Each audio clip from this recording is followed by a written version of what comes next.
It is a beautiful day, December 30th, in sunny Los Angeles. It's so nice today, even though I'm wearing a sweater.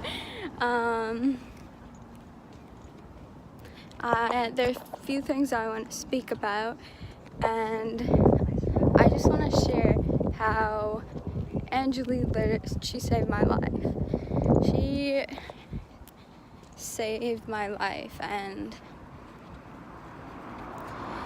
I really feel like all I can do is share how she did that and hopefully make everyone, but like as many people as possible, feel like they're not alone in what they're struggling with and what they're going through. Is they're not alone in that, and they're not alone, and things will always change, and things always, because it's always going to change, there's a possibility it will always get better.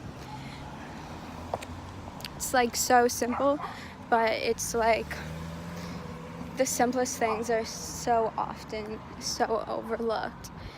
But Angeli, I was very, very, very depressed. I was like in school, I was working, and I was in a very toxic relationship where I just felt all the time so dark, so empty, like just so bad.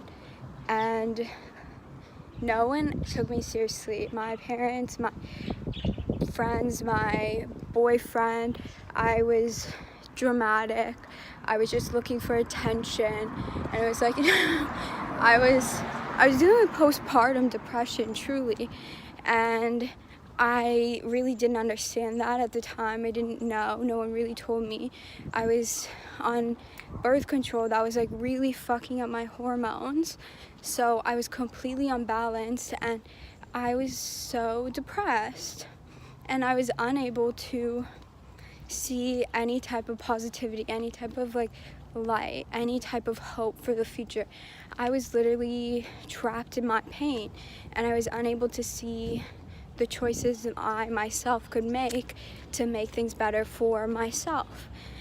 And one night I was at work, I was working at Costco, and I was like looking around, and I was just like, this sucks so much. Like, I hate this job. I don't like working here. Things will never get better. Even though that job, this is what's so silly, is like, but that's why depression is like so serious, because it's like the silly things that you don't want to take seriously, but like in that moment it's so real, and that's all you see, that's all you feel, and that's everything, and that's the difference between life or death. That job was a summer job. I had like 3, 4, maybe 5 weeks left to work it, and then I would be back to school, like not having to work that job anymore.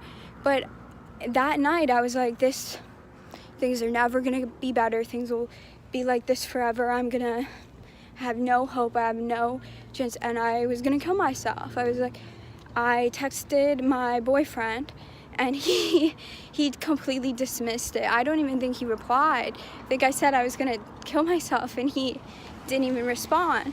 So I texted Angeli, and she was like, go to the hospital.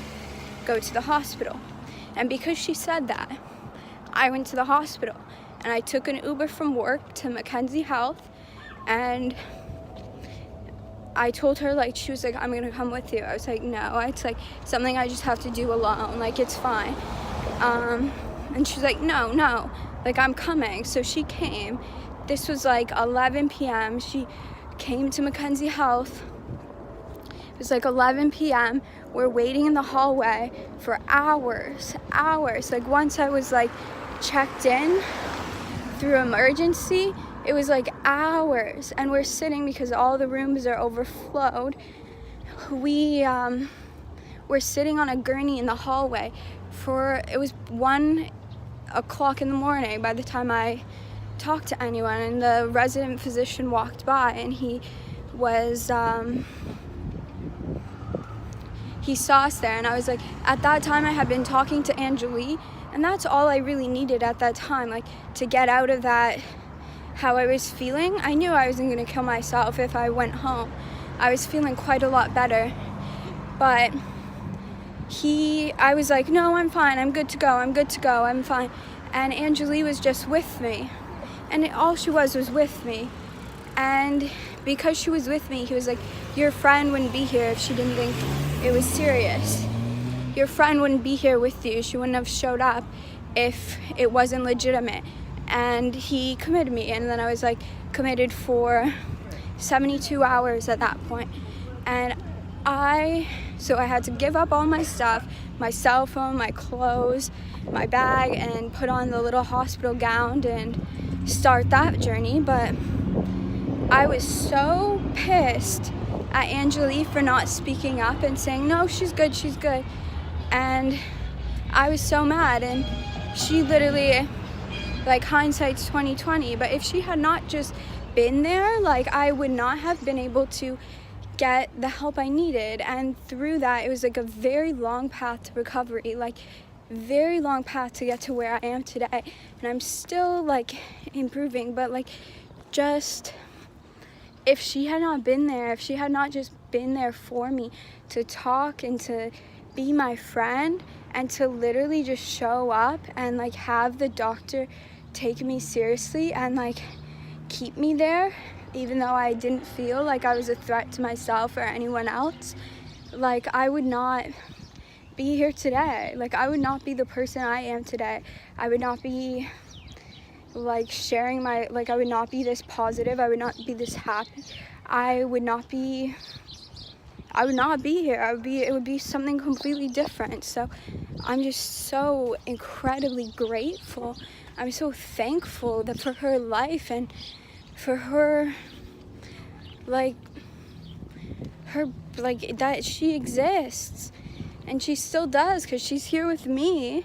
She's here with me. Every breath I'm taking for both of us, because I wouldn't be here if it wasn't for her. There's so many people who touch our lives and who are so important, and they never leave us. Like, they're gone physically, but like she's not gone. She's still here. Her memory lives on every time I go to McDonald's and I laugh about the time. Like, oh my God, it was the funniest thing. It was like, I went and I ordered a Big Mac, and I'm not gonna get into that, but just lots of good times and lots of good memories, and they're all so special and they all exist, and like, just so much love. There's so much love.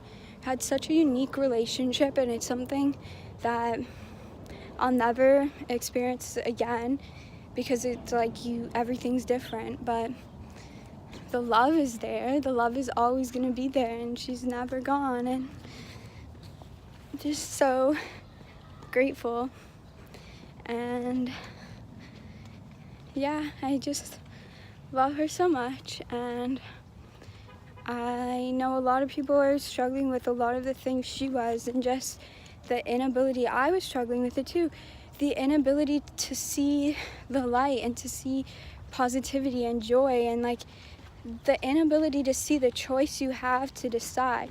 And you decide to either look at the negative or look at the positive. And when you're stuck in the negative, all you see is negative, and all you see is what's not there. And when you're looking at what's not there, then you forget what is there, and then you just continue down that path. And if you don't lose your life physically as she did, like, you're just not living, and you're not as alive as you can be if you just choose to see the positive and to look at what you do have and to look at what is still there and what is possible, because there's always hope. Like, change is the only thing that is constant. So it's like, it's either going to change for the positive or it's going to change for the negative.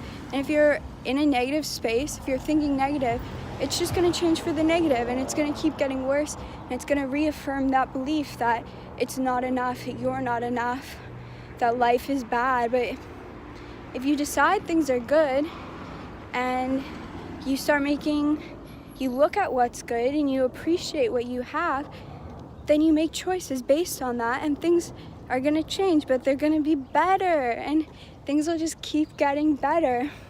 And then that's when you have hope, and that's when you have a life that you're living, where you're not sad and you're not full of like feelings no one wants to feel and no one should feel, and you just have the freedom to realize like the choice is with you, and that's life is good. We don't need to live with pain. We don't need to live with the things that like don't serve us and don't create a more positive future and a more positive environment. And that lesson is everything.